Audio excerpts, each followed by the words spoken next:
Welcome, my chingus, to episode 14 of Two Waygooks in Korea. My name is Steven. My name's Josh. And we are both English teachers living in South Korea. And today on this episode, we'll talk about 4 brands you don't see in Korea. Right. Pretty much brands you see every day in America that you probably use on a daily basis. Yeah. Couldn't sum that up in a tiny thing. I mean, obviously it's like you're not going to find like a Wendy's here. You know, you're not going to find like certain things. These are things that you use every day in America, and it's just so strange that it's not here. Okay. So use or see. Use or see. Yeah. So a good example of that is the first thing, which is in America, like almost everybody and their mother uses one thing when you want to search, and that is. Why don't you Google that? Why don't you Google that? Let me Google just that kidding. for No you. one says Google that. But yeah, Google. Let me Google that for you. Everything is Google. I mean, it's the number one search engine for Google a reason.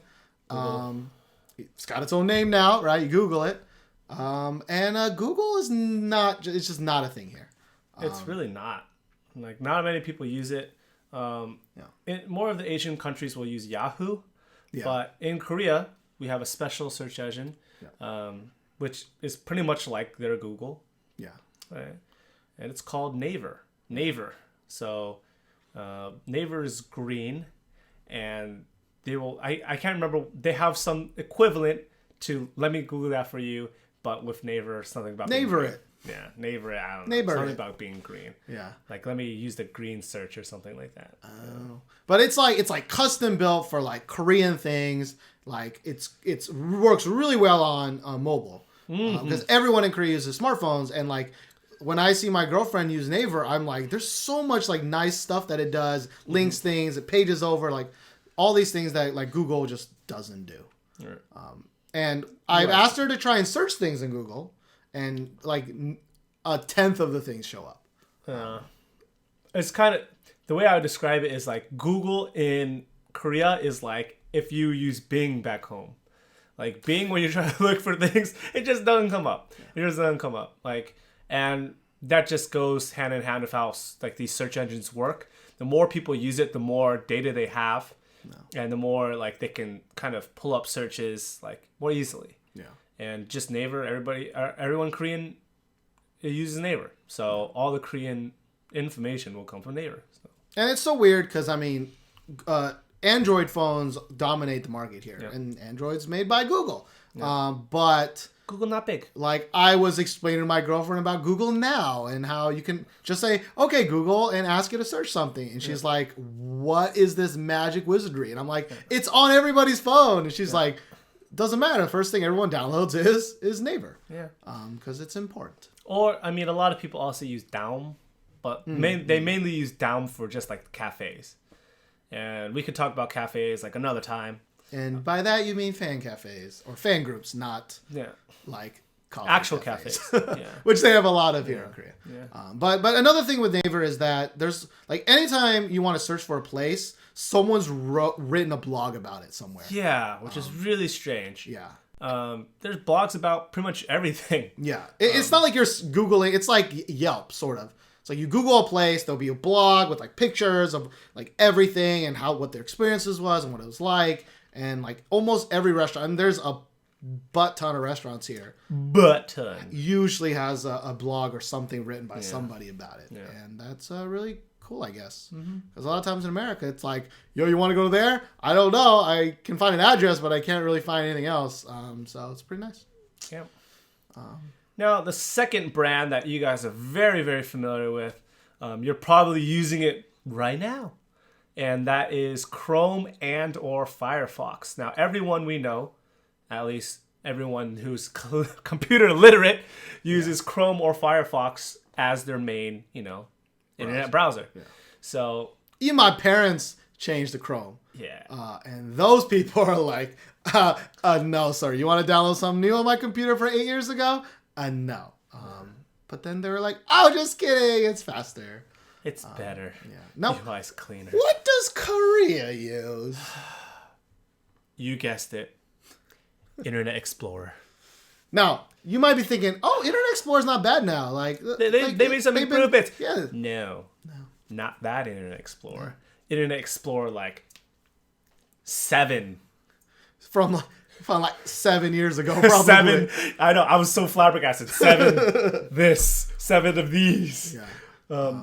Old ass shit. Yeah. It's because the Korean government or something requires a certain like program or certain codec or a certain something that only old ass shit. I think it's called ActiveX, but some old ass shit browsers can use, and Internet Explorer is like required in this country.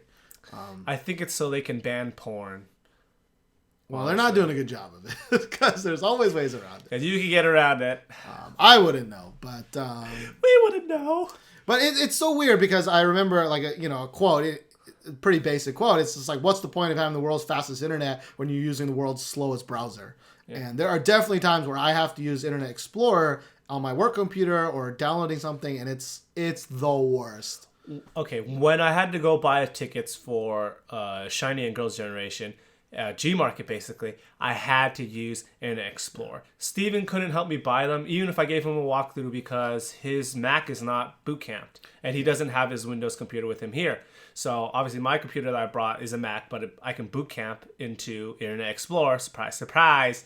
And it was a pain in the ass. Yeah. Pain in the ass. Like that's just really important because a lot of people from America have Macs. Like, we'll talk about that later, but it's Macs don't run Internet Explorer. They don't.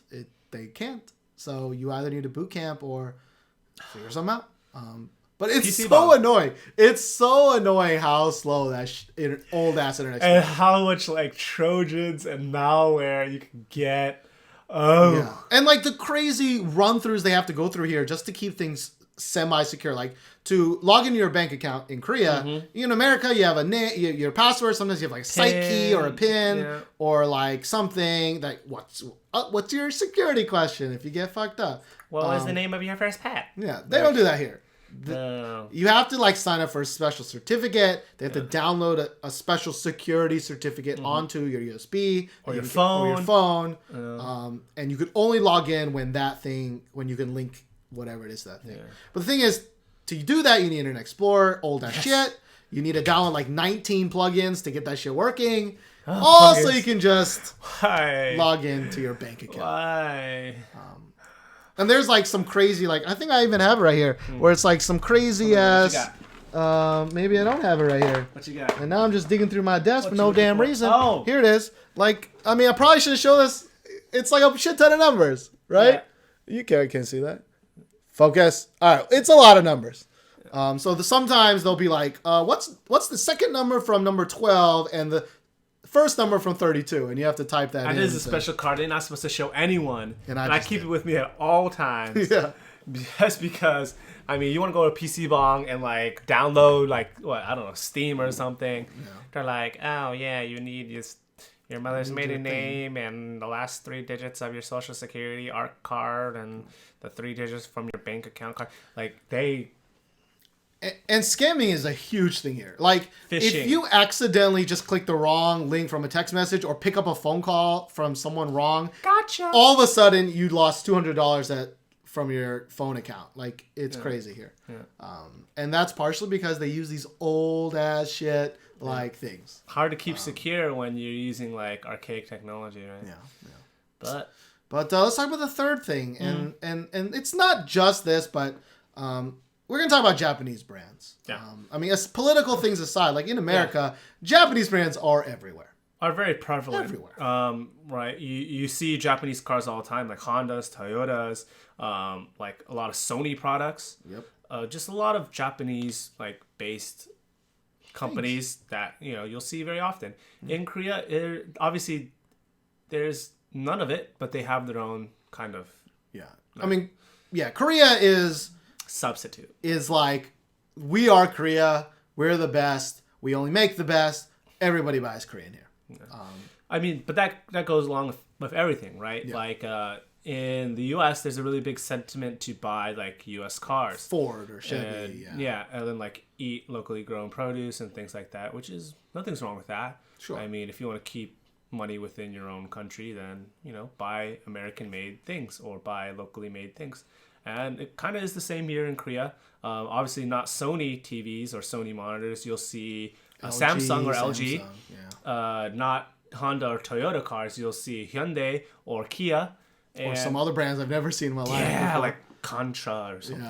Yeah. But like even America, like maybe let's say there's 10% of the people that are like America. I live in Texas. I mean, we definitely got those people. But like, it is 99% here. Like, and it's a problem because, for example, cell phones in Korea they're like 50% markup on MSRP because they can. Because everybody knows you're gonna buy a Korean phone. Samsung or LG. All the Korean kind of companies got together. Like, you don't have to lower price. Like, if there's no Chinese knockoff semi like Vizio, third party like competitor knocking at your door, what are you going to lower your prices? No. So like, electronics in Korea are insanely expensive. It's like a cartel. Yeah. The phones, like, I think it's probably twice as much or as much as at home I can probably our get. phones are expensive. Yeah, we have Galaxy Note 3s. Couple phones. Which I think in America I can buy off contract for like $600, $700 bucks. But here, almost twice as much. Almost twice as much with the 2-year contract. Like, there's no off contract in Korea. Yeah. That's not a thing. You cannot buy anything off contract. And it's why? Because they can. Because cartels. Yeah. Cartels. And so, like, I was buying a computer monitor, and I can buy a monitor that's better than that on Amazon for half as much in America. Why don't you buy it, Steven? Well, shipping it here and all the custom duties just rape you in the butt. Which is important, right? It's like, if you can just import something else, we got to make it more expensive, right? Or else the Korean products can't compete. So it's really weird to me, kind of seeing. I mean, I'm more used to it now, but it's like, I'm so used to seeing Hondas, especially. It's like, Hyundai has been creeping up to be like the value kind of car in America nowadays recently. But I mean, I still see a shit ton of Hondas. You still see a shit ton of Hondas. Still see a shit ton of Toyotas, right? Yeah, and I have Nissans. I have a Japanese car at home, and part of me was like, if I'm going to stay here for a couple of years, maybe I should bolt that shit over here, right? No one's using it back home. Maybe I should bolt that shit over here. It'd be make things a lot easier for me. But, I would ask my girlfriend, I was like, if I brought a Japanese car over here, what are the chances it's going to get keyed and shit on? She's like, pretty high. And I was like, I'm not going to bring it. It's a nice car. I don't want to bring my car here. Yeah, but we could talk about that Japanese sentiment, different Waygooks, if you guys want. It's a very controversial topic. Yeah. But let's just jump into our fourth brand that you will not see here. We mentioned it beforehand a little bit. You won't really see Apple products here. If you do, they're very rare. Yeah. It's a little bit trendy now, especially with the 5S coming out. Yeah. That it's kind of the new-ish sort of thing to do. Yeah. But like, I mean, granted, I used to live in a suburb, a really nice-ish suburb in Texas, and I used to be a teacher, and before a big test, like our state test, I'd be like, give me all your phones. And it's 95%. Like, I know you get free lunch and your mom doesn't work, or your mom works 4 jobs. Why do you have a new iPhone? I don't understand. But it is 95% iPhones. Yeah. Just very prevalent. iPhones are very, very prevalent. You're seeing iPads everywhere. You're used to seeing Apple iPhones products, everywhere. just Macs, iPads. Oh yeah. Like iPhones. And you may argue like, oh well, you have a half percentage of iPhones and Android devices. That may be true in the States, but here, if you have like an iPhone, it's like, whoa, you have an iPhone. Yeah. Like granted, well, you're kind of a snob. Granted, some of my teachers at school will have like iPhones and stuff, and it's just baffling to me. But there aren't any Apple stores here. There are Apple resellers. But there are no Apple stores here. Yeah. And with resellers, i.e., like, I was thinking of buying a new laptop here for some unknown reason. Like, I want a more powerful one because I was like, it's easier to record. Yeah, it's easier to do things, more powerful things.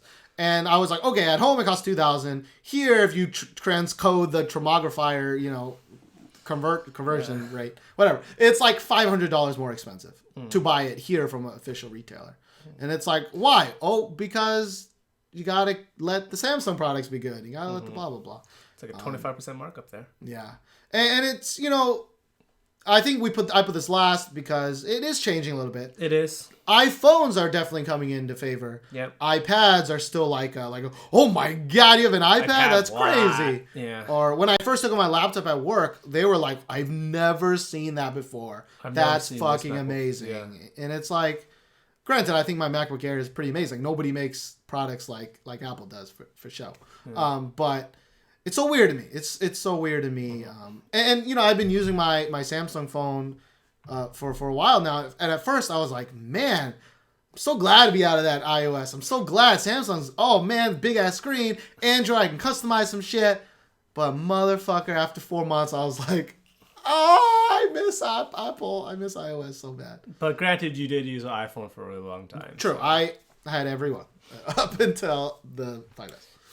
Yeah. But it's still kind of crazy to me that I'm just so used to seeing all these things. Right? I'm so used to seeing Google. I'm like, I'll still be like, oh, I'm going to Google that. And people are like, what are you saying? I still Google things. I should really Naver them, but I like Google them and like my results, my search results aren't as good. Yeah. Yeah. And I'll be like, even searching for English things, my girlfriend will still use Naver. And I'm like, but just Google, it's right here. You just do it. Still, I love looking around at the cars and I'm like, okay, I know Hyundai. I know Kia, but like, there's so many brands. I'm like, what is that? What is that? I've never. Ford and Chevy are actually decently popular here, which is strange. Chevy because of like the vans, like they have like big vans and they're like pretty popular. And Jeep also. Jeep is like some car place opened up near my apartment, and it's like we were like, what is it? And it was like a Chevy dealership. I'm not dealership, a Chevy like service center. And I was like, what? Like, Chevrolet? There's enough Chevrolets here. Hardest thing to say in the world in Korean. So I was trying to read it because Konglish is the hardest, and I was like, Chevrolet. Chevrolet. Yeah. What the hell is that? Is that going to be a convenience store? No, it's a Chevrolet service. I wish it was a convenience store. But yeah, that's kind of like for everyday things you're used to, and it just doesn't happen here. There are definitely things that we flat out don't have, you know? Ain't no Chick-fil-A. I don't know why there's no Chick-fil-A. Chick-fil-A would sell $1 million fucking in one day if they came to Korea. I mean, chicken sandwiches? Come on. Yeah. And I would love me some Chick-fil-A right now. Oh, God. Send us Chick-fil-A, please. Well, I'm from California and I want In-N-Out, but he doesn't like it, so. I don't dislike it. I think like it's insanely hyped up. Because we have them in my town now. It opened like 2 years ago. That first week, you had to wait like three hours just to eat it. Okay, that's ridiculous. I'm not going to wait 3 hours to eat In-N-Out. Yeah. Because it was such a big deal. And then it wasn't that good. Sorry. Controversy on this week. So yeah, that's it for episode 14. Yep. Hopefully you learned something. If not, we're sorry. Tell us what you want to know. Like, we are running sort of short on ideas. I thought this was going to be 5 brands you don't see. Couldn't think of a 5th one. Yeah, to go along with this theme, obviously there are brands that we don't use every day. Yeah. But, you know, they're still like an equivalent. Yeah. So we may talk about like the equivalents here. I mean, there's like, we got McDonald's here, but we got some other things. There's the Korean McDonald's also. So yeah, we got Baskin Robbins. Just ate that today. That's pretty good. You ate that today. You're right. It was good. I ate ice cream today. So until next time, like us, subscribe to us, comment on us, do things on us. We out.